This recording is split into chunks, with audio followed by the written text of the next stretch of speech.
ఇప్పుడు ప్రొద్దున టైం ఎంత అయింది?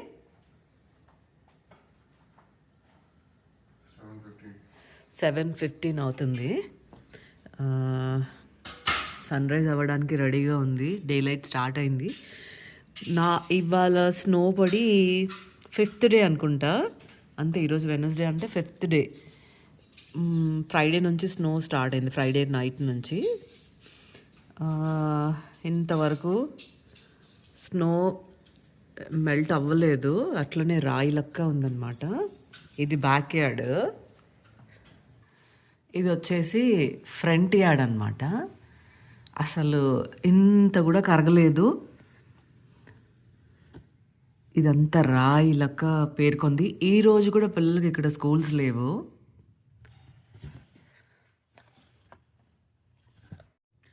అండ్ ఇప్పుడు ఇక్కడ టెంపరేచర్ వచ్చేసి -6 ఉంది. ఒక 12 తర్వాత మళ్ళీ 1 డిగ్రీకి అలా వెళ్తుంది అనమాట.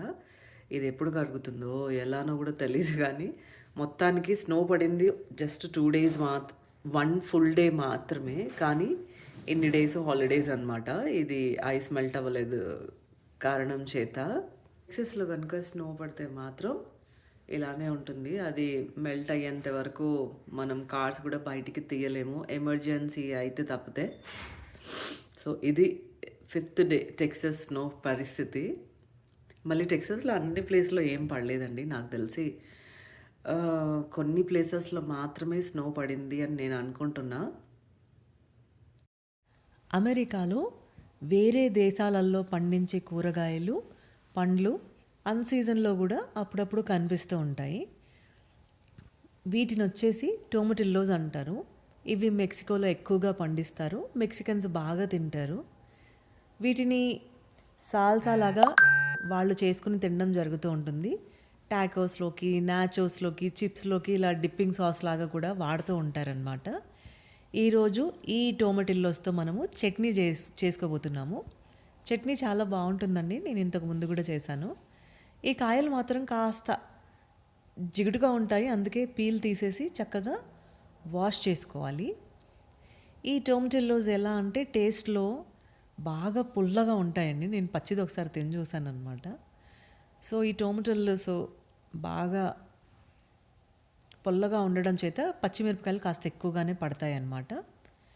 ఇప్పుడు మీడియం ఫ్లేమ్ పైన ఒక ప్యాన్ తీసుకొని, ప్యాన్ హీట్ ఎక్కిన తర్వాత ఆయిల్ యాడ్ చేసుకొని దీంట్లో జీలకర్ర, కరివేపాకు, జీలకర్ర మీరు ఒక 1/2 tablespoon యాడ్ చేస్తే సరిపోతుంది. ఒక కరివేపాకు రెమ్మ, ఒక 4 గార్లిక్ అండ్ గ్రీన్ చిల్లీస్, వీటన్నిటితో పాటు టమాటోస్ అండ్ కొత్తిమీర కూడా యాడ్ చేసుకొని సపరేట్గానే ఫ్రై చేస్తున్నానండి ఒకటే ప్యాన్లో. ఈ టొమాటిల్లోస్ ఏంటంటే టమాటోస్ కంటే కూడా చాలా ఫాస్ట్గా కుక్ అవుతున్నాయి అన్నమాట. సో ముందుగా చిల్లీస్, గార్లిక్ ఇవన్నీ ఫ్రై చేసుకోవాలి. అసలు ఇవి టేస్ట్ మాత్రం భలే అద్భుతంగా ఉన్నాయి, చాలా చాలా పుల్లగా ఉన్నాయి. వీటితో పప్పు చేస్తే ఎలా ఉంటుందో తెలియదు, కానీ చాలా పుల్లగా ఉన్నాయి అన్నమాట. ఇప్పుడు ఇవన్నీ ఇంచుమించు ఫ్రై అయిన తర్వాత ఒక రోట్లోకి ముందుగా గ్రీన్ చిల్లీస్ అండ్ గార్లిక్ ఇవన్నీ వేసుకొని ఎచ్చాపచ్చాగా దంచేసుకోవాలి. దీంట్లో మీ టేస్ట్కి సరిపడినంత సాల్ట్ అండ్ ఫ్రైడ్ నువ్వులు, మీరు పచ్చి నువ్వులు వేసుకున్న బాగానే ఉంటుంది. ఫ్రైడ్ నువ్వులు యాడ్ చేసినప్పుడు ఒక రకమైన టేస్ట్ ఉంటుంది. పచ్చి నువ్వులు ఇలా రోటి పచ్చళ్ళలో వాడినప్పుడు ఒక రకమైన టేస్ట్ వస్తుందన్నమాట. పచ్చి నువ్వులు కనుక వేసుకుంటే మీరు లాస్ట్లో తాలింపు పెట్టాల్సి ఉంటుంది. నేను ఫ్రైడ్ నువ్వులు యాడ్ చేసుకున్నాను. సో ఇవన్నీ ఇలా ఎచ్చాపెచ్చాగా దంచుకున్న తర్వాత దీంట్లో మనము ఉడకబెట్టుకున్న టొమాటిల్లోస్ కూడా యాడ్ చేసుకోవాలి. అసలు ఇవి చూసినప్పుడైతే టొమాటిల్లోస్ అనే పేరే కానీ అచ్చం టమాటోస్ లాగానే ఉన్నాయి, పచ్చి టమాటోస్ లాగా. రోటి పచ్చళ్ళు భలే అద్భుతంగా ఉంటాయండి, అందులో రోట్లో నూరినప్పుడు ఆ టేస్ట్ వేరే లెవెల్లో ఉంటాయి. మా హస్బెండ్కి రోటి పచ్చళ్ళు అంటే చాలా ఇష్టము. పిల్లలు ఏదైతే తినరు అని అనుకున్నప్పుడు నాకు నా హస్బెండ్కి ఇలా రోట్లో చిన్న చిన్న క్వాంటిటీ పచ్చళ్ళు చేసుకుంటాము. ఇది ఒక 1/4 కిలో అందాజా పచ్చళ్ళు తయారవుతాయి అన్నమాట. ఈ సైజు రోల్ వాడినప్పుడు సో ఇంతేనండి. ఇలా ఎచ్చా పచ్చాగా దంచేసుకోవాలి. మీకు నచ్చితే తాలింపు పెట్టుకోండి. నేనైతే తాలింపు కూడా పెట్టట్లేదు. వేడి వేడి అన్నంలో తింటే చాలా అద్భుతంగా ఉంటుంది. ఒక్క చిన్న విషయం ఏంటంటే పులుపు మాత్రం చాలా ఎక్కువగా ఉంటుందన్నమాట. అందుకనే దీనికి సరిపడా అంటే బ్యాలెన్స్గా ఉండడానికి, పులుపు బ్యాలెన్స్ చేయడానికి సాల్ట్ అండ్ గ్రీన్ చిల్లీస్ కరెక్ట్గా వేసుకున్నారంటే ఈ చట్నీ చాలా అద్భుతంగా ఉంటుంది. ఉత్త అన్నంలోకే కాదు, రోటీస్ కానీ పుల్కాస్లో కానీ ఇలా తిన్నా కూడా చాలా బాగుంటుంది. నేను లంచ్ బాక్స్లో కూడా బాగా వాడుకుంటూ ఉంటానన్నమాట ఈ చట్నీనైతే. ఈ టొమాటోలో చట్నీని ఎంతో సింపుల్గా ఈజీగా చేసుకోవచ్చండి. ఇది ఇంచుమించుగా మన పచ్చి టమాటో చట్నీ లాగానే ఉంది, కానీ కొంచెం డిఫరెంట్ టేస్ట్ అయితే ఉందన్నమాట. ఇది మెక్సికన్ పంట, కానీ నేను ఫస్ట్ టైం చూసినప్పుడు ఈ టొమాటోస్ని మన పచ్చి టమాటోస్ అని అనుకున్నాను, కానీ చట్నీ అదుర్స్ అంటే అదుర్స్ ఉంది.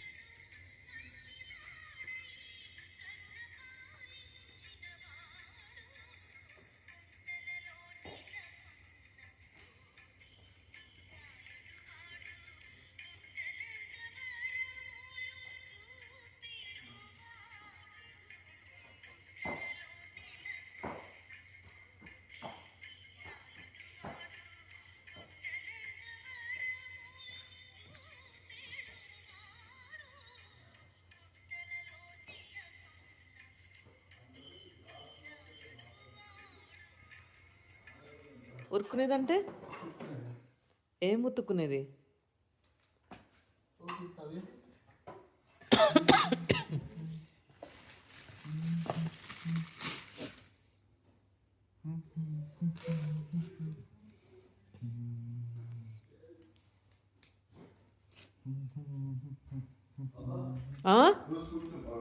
సరే కానీ మేము స్లైడ్ చేస్తున్నాం, బ్యాక్ యార్డ్లో వస్తావా? స్లైడ్ చేస్తున్నాం బ్యాక్ యార్డ్లో స్నో పైన. కొంచెం సేపు రావచ్చు కదా. 20 minutes నో, చల్లగా అయిపోతుంది, సన్సెట్ అవుతుంది దా. ఐ డోంట్ నో, చల్లగా అవుతుంది కదా, ఇప్పుడు హాట్ ఉంది కదా. మన గరాజ్ ముందు చేయొచ్చు.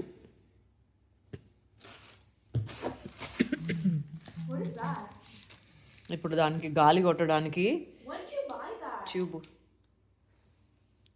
Long ago.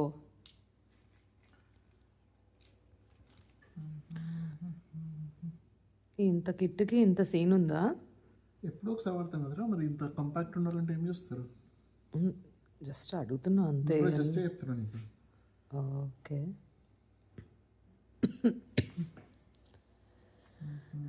ఇప్పుడు దీనికి రకరకాల ట్యూబ్స్ ఉన్నాయా? సింగిల్దా? అవన్నీ జాగ్రత్త పెట్టు, అందులోనే పెట్టేసి. దానికి ఒక బ్యాగ్ ఇచ్చారుగా, తేనా? ఇప్పుడే మెయిల్ వచ్చింది స్కూల్ నుంచి, రేపు స్కూల్ లేదని. ఇంకా మా పిల్లల హ్యాపీనెస్ అంతా ఇంత కాదు. స్కూల్ లేదు అనేసరికి వాళ్ళకంటే ఎక్కువ హ్యాపీ నేను ఫీల్ అవుతున్నా. చలిలో ప్రొద్దునే వంటలు చేయాలంటే అస్సలు నా వల్ల కాదు, కానీ ఆయన వంటలు చేస్తున్నా.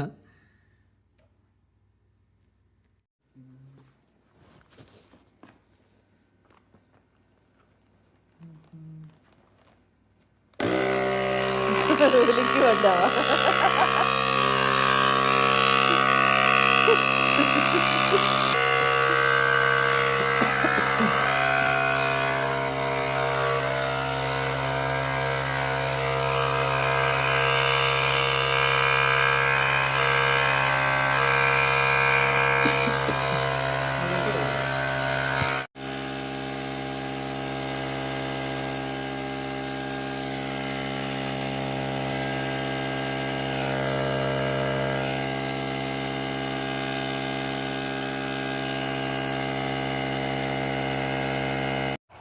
జాగ్రత్త. Yeah, go.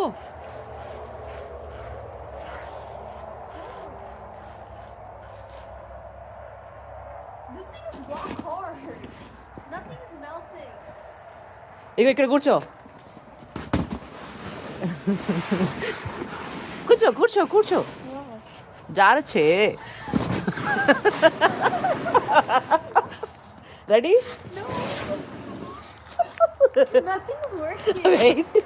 ఇట్లా పట్టుకో. ఇట్లా పట్టుకొని నిన్ను పుష్ చేస్తా. Ready? Ouch.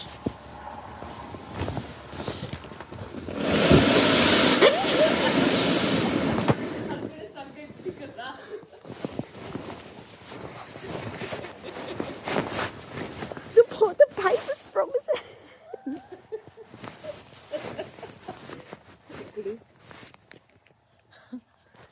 Ready? No.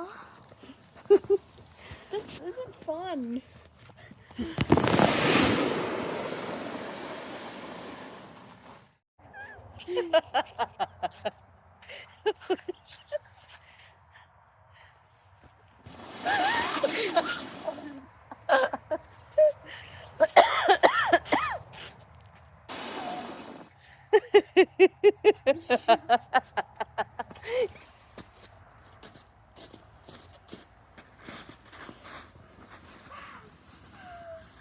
It doesn't work. అదంతా స్టోన్ లాగా ఉంది. ఎక్కడ ప్రింట్ అవుతుంది?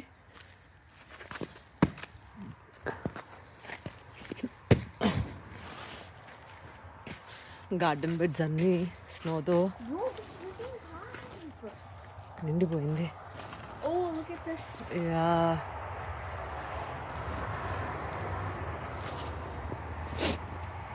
ఇక్కడ ఉంది చూడు. ఇగో ఇక్కడ స్లోప్ లాగా ఉంది. ఇక్కడ కూర్చొని కిందికి అవ్వచ్చు. జాగ్రత్త, మూతి మీద పడ్డావు అనుకో Ice skating. దెబ్బ తగిలించుకుంటావు. సరేగా నేను వెళ్తున్నా ఇంట్లోకి. I should go back to ice skating. It was fun. I'm gonna become a figure skater. చల్ల చల్లగా ఉంది. One sec, I need some souvenir. సువెనియరా? ఏం సువెనియర్ ఉంటుంది? నువ్వు వచ్చింది ఇంటెనకకే కదా. టెక్సస్లో స్నో పడడానికి ముందే ఎన్నో ప్రికాషన్స్ తీసుకుంటూ ఉంటారు. రోడ్డు పైన సాల్ట్ చల్లుతూ ఉంటారు. సో స్నో పడ్డప్పుడైతే అసలు డ్రైవ్ చాలా తక్కువగా ఉంటుంది. కార్స్ అంతా బయటకు తీయరనమాట. కానీ స్నో పడ్డ తర్వాత రోడ్డు పరిస్థితులు ఇలా ఉంటాయి. టెక్సస్లో ఇయర్లీ హార్డ్లీ వన్స్ స్నో పడినట్లే, కాబట్టి పెద్దగా పట్టించుకోరు. పడ్డా కూడా వెంటనే ఎండలు కూడా వస్తుంటాయి. ఫస్ట్ టైం ఒక 4 days వరకు స్నో కరగలేదన్నమాట. ఇక స్నో పడ్డప్పుడు మాత్రం జాగ్రత్తగా డ్రైవ్ చేయాల్సి ఉంటుంది. డిస్టెన్స్ మెయింటైన్ చేయాల్సి ఉంటుంది. ఇవన్నీ డ్రైవ్ చేస్తూ నేర్చుకున్న విషయాలన్నమాట. ఎందుకంటే స్నో పడడం ఒక ఎత్తు అయితే, ఇది కరగడానికి టైం పట్టిందనుకోండి, బ్లాక్ ఐస్ ఫామ్ అయ్యి బాగా స్లిప్పరీగా రోడ్స్ తయారవుతూ ఉంటాయి.